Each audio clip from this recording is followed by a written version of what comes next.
மனதுருக்க முதியோர் பராமரிப்பு மையத்தில் 2 நாட்களாக உடலை அடக்கம் செய்ய முடியாமல் வைக்கப்பட்டுள்ள அவலம். முதியோர் பராமரிப்பு மையத்தில் ஆள்களை கிணறு, மழைநீர் சேகரிப்பு தொட்டி, சமையலறை உள்ளிட்டவை இருக்கக்கூடிய பகுதியில் ஏற்கனவே 41 உடல் புதைக்கப்பட்டுள்ளது. திமுக ஒன்றிய சேர்மன் சக்கரவர்த்தியின் தூண்டுதலால் அரசு இலவச இடம் கொடுப்பதை தடுப்பதாகவும் குற்றச்சாட்டு. தேனி மாவட்டம் தேனி தாலுகா பூமலைகுண்டு ஊராட்சி பகுதியில் மனதுருக்க முதியோர் பராமரிப்பு மையத்தில் 2 நாட்களாக உடலை அடக்கம் செய்ய முடியாமல் வைக்கப்பட்டுள்ள அவலம் நீடித்து வருகிறது.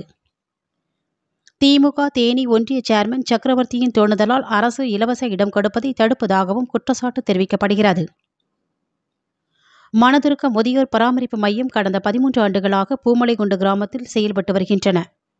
இங்கு முதியோர்கள் சுமார் 26 பேர் தங்கியுள்ளனர்.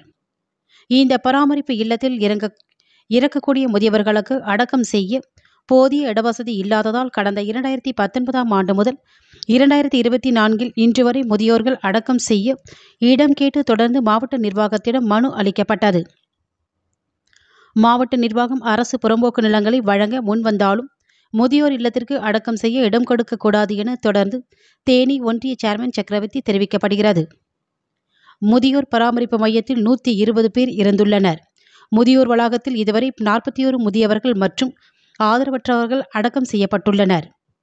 முதியோர் பராமரிப்பு மையத்தில் ஆழ்துளை கிணறு, சமையலறை, மழைநீர் சேகரிப்பு தொட்டி உள்ளிட்டவை உள்ள பகுதியில் ஏற்கனவே 41 இறந்த உடல்கள் புதைக்கப்பட்டுள்ளதால் மீண்டும் அதே இடத்தில் உடலை புதைக்க முடியாமல் வைக்கப்பட்டுள்ளது.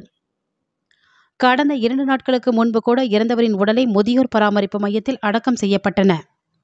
மேலும் கடந்த 2 நாட்களாக இறந்த ஊனமுற்ற முதியவரை அடக்கம் செய்ய முடியாமல் குளிர்சாதன பெட்டியில் தொடர்ந்து வைத்துள்ளனர்.